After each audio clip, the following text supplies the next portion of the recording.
The Taken at Gordon Manor, Episode 14, The Drawings. Celestina had developed a habit of tidying the nursery herself in the early mornings before Edmund woke, before the nurse arrived, in that particular hour of quiet that belonged only to her. She told herself it was because she liked the room orderly, liked to begin the day with everything in its proper place. She did not examine this habit too closely. This morning she was straightening the small table by the window where Edmund kept his things, his toy soldiers, his books, the stub of a wax crayon he had been given by Timothy and had carried around with such reverence that it had been reduced to barely a nub. When she saw the papers, they were tucked beneath the soldiers, half hidden, the way a child hides something he knows instinctively should not be seen. She pulled them out. There were 3 of them, each one covered edge to edge in the dense, urgent scrawl of a child who had drawn with great concentration and very little restraint. Her eyes moved across the first drawing, and her mind processed what she was seeing before she could stop it. The large oval head, the enormous black eyes, the thin neck, the spindly limbs arranged in that posture she recognized without knowing she recognized it, the figure standing over a smaller shape. A child, she understood, laid flat, with its arms extended downward. Her hands were moving before she made the decision to move them. She crossed to the fireplace in 3 steps and pushed all 3 papers into the coals and stood over them while they caught, while the edges browned and curled and blackened and the images shriveled and were consumed, and she watched until there was nothing left but ash. Then she straightened up, smoothed her dress, and walked out of the room. She did not look back. It was cold. That was the thing Wilbur always remembered first, before the light and before the creatures, and before anything else, the cold. It had nothing to do with temperature. The air in that place was neither warm nor cool. It simply existed without quality, without the particular character that air had in the world he knew. The cold was something else. It was in the metal beneath him, the smooth surface of the table that pressed against his back, and it was in the silence, and it was in the quality of the light, and it was in the fact that he could not move. He was a child. He was perhaps 6 or 7, small enough that the table felt enormous beneath him, its edges somewhere in his peripheral vision, beyond the reach of hands that would not obey him anyway. The creature was above him. He had learned by this point not to scream. He had learned it took too much energy and produced no result, that the creatures neither responded to nor were deterred by the sound of his distress. He had learned to be still the way small animals learn to be still when there was nothing else left to them. But then, the creature moved, and what it did next was something he had not experienced before, something new in a series of experiences that had each introduced him to a new species of fear. It raised something above him, a long, thin instrument, the color of the table, the color of everything in this place, smooth and seamless, and ending in a point that caught the bluish light. And then it moved this instrument toward his face. He felt the pressure before he felt the pain. A blunt push against the entrance of his nostril, and then the sensation of something moving upward into his sinus cavity that had no comparison in his experience, that his child's mind tried to categorize and failed. It was like heat and like pressure and like a sound he could feel rather than hear. And then there was a crack. Not loud, not outside his head, entirely inside his head. And the pain arrived. It was absolute. He opened his mouth, and the scream that had been building for the entire encounter finally had somewhere to go, tearing out of him in a sound he had never made before and would spend the rest of his life trying not to make again. He screamed until his throat gave out, and the sound became something thinner, more desperate. And all the while the instrument remained, and the cold continued, and the creature's black eyes regarded him from above with that same quality of patient, absolute attention that he had seen in them 100 times before and had never been able to name. His head was held perfectly still by something he could not see, an invisible weight across his forehead, gentle but absolute, allowing no movement. And then something changed. One of the creatures, not the one above him, but another one, smaller perhaps, standing at the edge of his vision, reached forward and touched his forehead with the tip of one finger. The pain receded, not gone, but further away, behind glass, something he could observe rather than inhabit. He lay still, breathing, his chest heaving with the aftermath of the scream that had used everything he had. Then the instrument withdrew and the pain came back for a moment, sharp and immediate, and then faded to a throbbing weight in the center of his skull that he would carry for days afterward. He felt the slicing begin at his abdomen. It was different from the nasal procedure, not the same species of pain at all.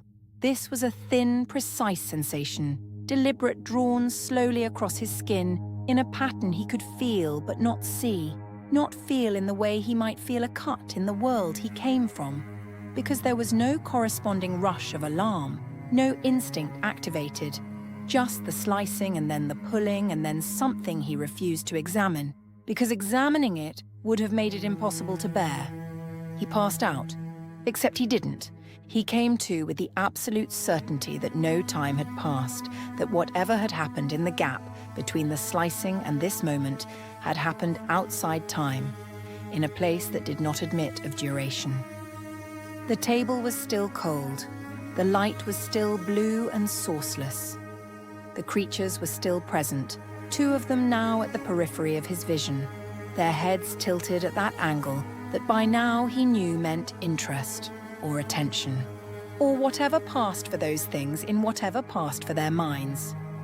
He lay still and breathed and waited for it to be over. And eventually, as it always was, as it always had been, it was over. Wilbur, Celestina's voice in the doorway of the study pulled him up from whatever depth he had sunk to, and he blinked the room back into focus.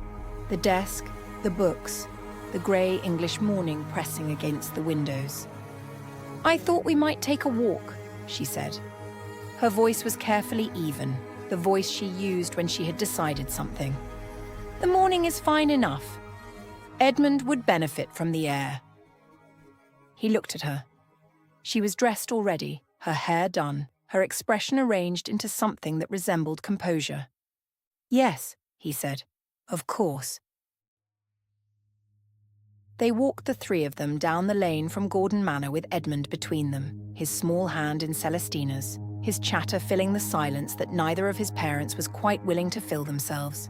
He had observations about everything: the state of the hedgerows, a bird he had spotted from a distance and assigned a name to of his own invention, the particular and urgent question of whether they might one day own a horse of his own rather than sharing with the household. Wilbur listened to him and felt, as he often did these days, the specific vertigo of loving something so much that the loving itself became a kind of terror. They rounded the bend in the lane where the land opened up, and the smell reached them before they could see it. The warm, ripe scent of peaches, thick and sweet in the morning air, coming from the orchard that stretched along the southern edge of the manor's grounds. "Shall we walk through?"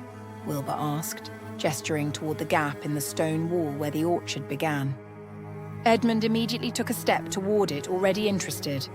Celestina stopped walking. "No," she said. Her voice had changed completely. Gone was the careful evenness of the morning, the composure she had assembled so deliberately before suggesting this walk. What replaced it was something older and more immediate, something Wilbur recognized without needing to name it, because he had heard it in his own voice, in the dark of Edmund's room, on the nights when the boy screamed. She crouched down to Edmund's level and took him by both hands, and her face when she turned it to the boy was something Wilbur would carry with him for a long time. "You are never to go into the peach orchard," she said. "Not ever. Not alone, and not with others. Do you understand me?" Edmund blinked, surprised by the intensity of it. But why? Because I have said so, Celestina said, with a finality that left no room for the negotiations that usually followed such declarations. Promise me. I promise, Edmund said, in the tone of a child who did not yet understand what he was promising, but understood that the promise was important. Celestina stood and her eyes met Wilbur's over the boy's head, and he saw in them everything she was not saying. The particular memory she was protecting, the one she had never described to him in detail, the one she carried from her own childhood in this place. He didn't ask. She wouldn't answer. He already knew that. They turned back toward the house. They retired early that night, both of them carrying the weight of the day in their own separate silence. The fire in the bedroom had burned down to coals by the time Celestina set aside her book, and the candle on her side of the bed guttered in the draught from the window. Wilbur lay on his back in the dark, looking at the ceiling. "You were 7, Celestina said. Not a question. She had been sitting with the number since he said it to her at the window, since she had walked away from it and dragged Edmund indoors and pretended to herself that she had walked away from it for good. "Yes," he said. She was quiet for a moment. The coals shifted in the grate. "So was I," she said. "I know." Another silence. Outside, the grounds of Gordon Manor were dark and still, the way they had been still on all the nights of the last 5 years, the ordinary darkness of an English country night with nothing in it that shouldn't be there. "I remember being on the ship with you," Wilbur said. He said it carefully, the way he said things when he wasn't certain of his reception, when he was offering something that might be refused. Celestina said nothing, but she didn't move away. "You were crying," he said. "I could hear you across the room. You were on a table and they were doing something to you that was causing you pain, and I could hear it, and I couldn't move." He stopped. I had already learned by then not to scream. It didn't help. But hearing you was different from anything that had happened to me before, because it wasn't me. And there was nothing I could do. The fire popped softly in the grate. "I tried to get them to go to you," he said. "I don't know how to explain it. I couldn't speak. I couldn't move. But I could. I could want things very intensely, and I wanted them to leave you alone and go to you and make it stop. I don't know if that was what did it. I don't know if they heard me, but after a while, one of them crossed the room to where you were." He paused. "It touched your forehead," he said. "Just one finger, the way they sometimes did when the pain was very bad. And I watched your face change. I could see it from where I was. I watched the pain leave your face all at once, the way a cloud passes from the sun, and your head rolled to one side, toward me." He stopped again. Celestina had not moved. She was not breathing the way she had been breathing before. He could feel the quality of her stillness, the particular stillness of someone who is listening with everything they have. "Before you closed your eyes," he said, "you looked at me. Across all that distance, in that terrible light, with whatever they had done to you still fresh, you looked at me, and you smiled." He was quiet for a long moment. "That was the moment I knew," he said. "I didn't know your name yet. I didn't know anything about you, but I knew that I needed to find this girl, that wherever she was in the world, I needed to get to her." The bedroom was very quiet. Celestina reached across the dark and found his hand. She didn't say anything. She didn't need to. He felt everything she was not saying move through the point of contact between their hands, not the sharp, vivid telepathy of the manor, but something quieter and more fundamental. The particular communication of two people who have been through the same fire and survived it and found each other on the other side. He turned his hand over and held hers.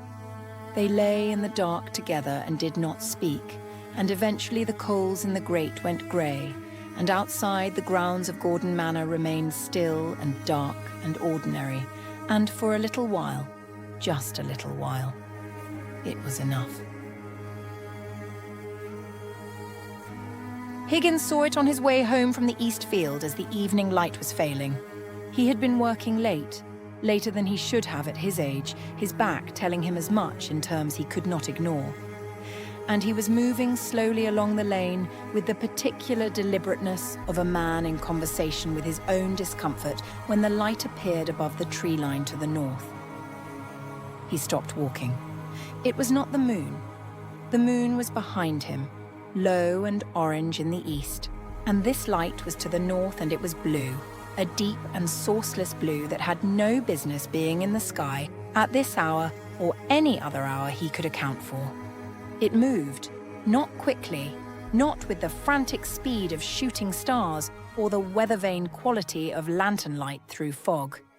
It moved with deliberate slowness, with a quality of intent, tracing a path across the darkening sky that had a sense of purpose to it, a destination. Higgins watched it until it disappeared behind the tree line to the northwest. Then he stood in the lane for what might have been a long time, his hands at his sides, his back forgotten entirely, staring at the place where the light had been. The cold feeling that moved through him had nothing to do with the evening air.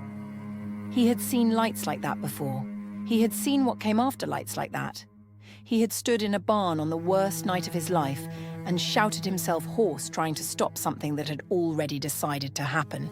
And he had carried the shame of his failure for years afterward, like a stone in his coat.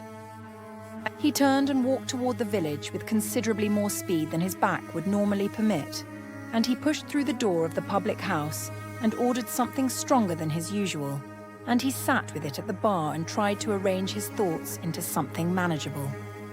Thomas the blacksmith was 2 stools down, nursing his own drink with the air of a man who had also had a day that required sitting with something stronger than usual. "You heard the Manchesters are back at the manor," Thomas said. Not a question, just the observation of a man dropping something into a conversation and watching to see what happened. Higgins looked at him. "Aye," he said. "I'd heard."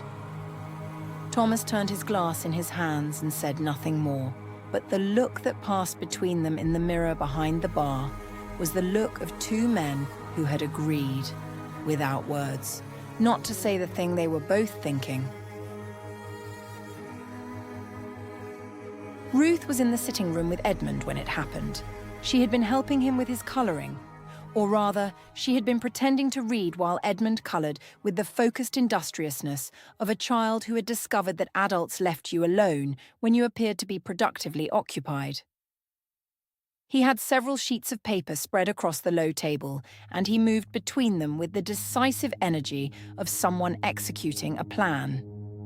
Ruth glanced at his work the way adults glanced at children's drawings, appreciatively, without really looking. And then she looked. On the paper closest to her, rendered in the dense, urgent lines of a child who had drawn this not once but many times, was a figure. Large head, enormous black eyes, thin limbs arranged in a posture of examination, bent over a smaller form laid flat beneath it. Ruth set down her book. She looked at Edmund, who was adding details to another drawing with complete absorption, his tongue at the corner of his mouth in the particular expression of a child in the grip of concentration. She looked back at the drawing. "Edmund," she said carefully, "what is that you've drawn there?" Edmund glanced at it without much interest. "The ones who visit," he said, and returned to his other drawing. Ruth sat with that for a moment. Then she called for the servant. "Get Lady Manchester." Celestina came into the sitting room with the expression of a woman who had been interrupted in something and was managing her irritation. She looked at Edmund, at Ruth, at the drawing Ruth held out to her without speaking. Celestina took the drawing. She looked at it. Her face did not change. That was the thing Ruth would remember afterward. That Celestina looked at that drawing and her face did not change at all, as if she had seen it before, as if she had already decided what to do with what she saw. She crossed to the fireplace and dropped it in. Edmund's head came up immediately. "That was mine," he said, with the particular outrage of a child whose work has been treated as disposable. "It's done now," Celestina said, in the tone that ended conversations. Edmund opened his mouth and what came out was not words but sound. The kind of sound that came when something important to a child was taken without explanation, full-throated and immediate, and unconcerned with propriety. Wilbur heard it from the corridor. He came into the room to find Edmund in full cry, Ruth standing by the fireplace with an expression he could not immediately read, and Celestina crouched in front of the boy, attempting to reason with him, in a voice kept deliberately low and calm. "What happened?" Wilbur asked. Ruth looked at him. "He drew something," she said. "Celestina put it in the fire." "It was a child's drawing," Celestina said without turning around. "It was one of them," Ruth said quietly. "Wilbur, he called them the ones who visit." The room went very still. Celestina straightened up slowly.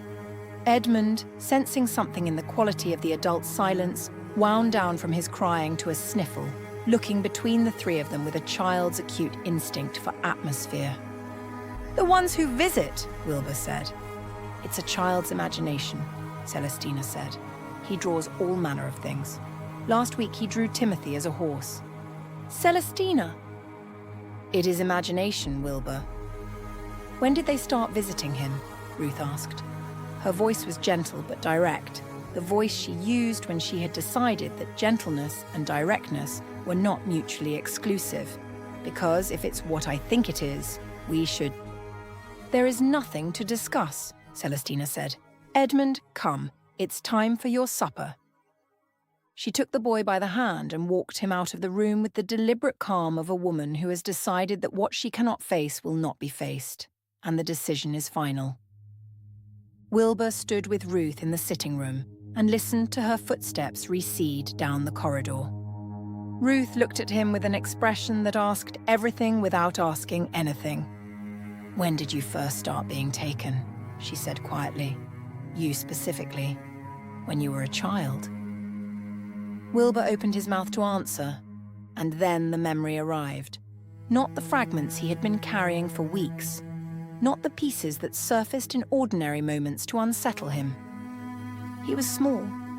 He was in his bed at the Derbyshire estate in the dark, and the dark had changed quality the way dark did when something was in it that had not been in it before. He had gotten up. Not because he chose to, because his feet carried him out of the bed and into the corridor and down the stairs and out through the back door and across the dark lawn toward the source of the light that was waiting for him in the south field. He had walked into it the way Celestina had walked into her own light all those years ago in this very house, in this very garden. A small child walking towards something vast and patient and entirely beyond anything that had prepared him for it. The blue light had taken him up.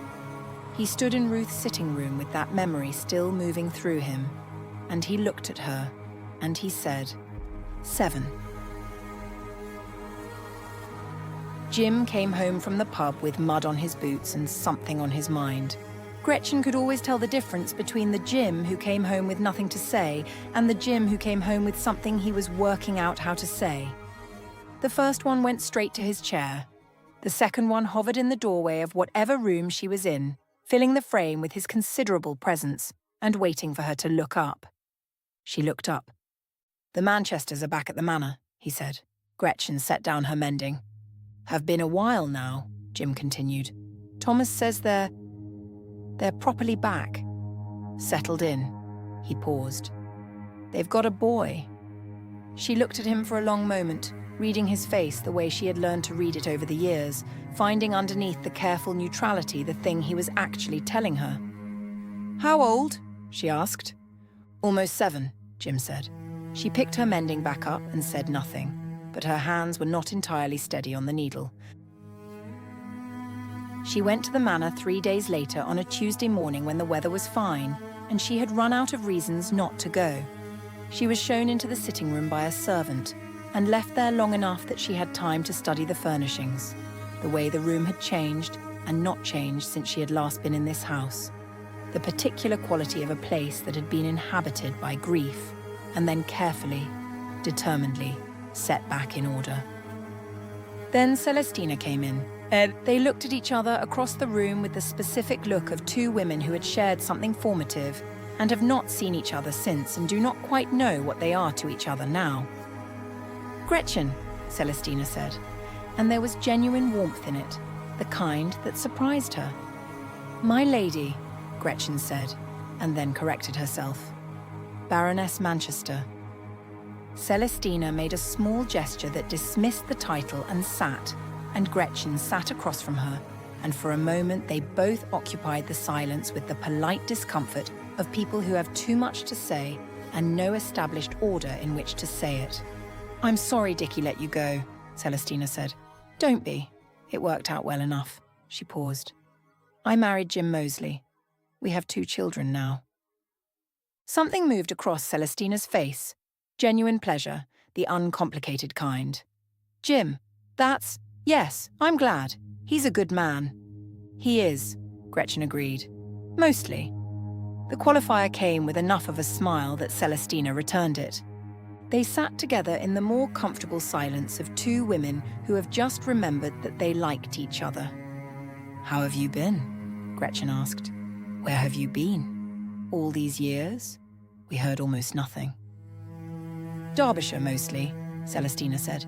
"Manchester's estate. It was good. Quiet. We were happy there. And now you're back." "And now we're back." Gretchen looked at her hands. Then she looked up.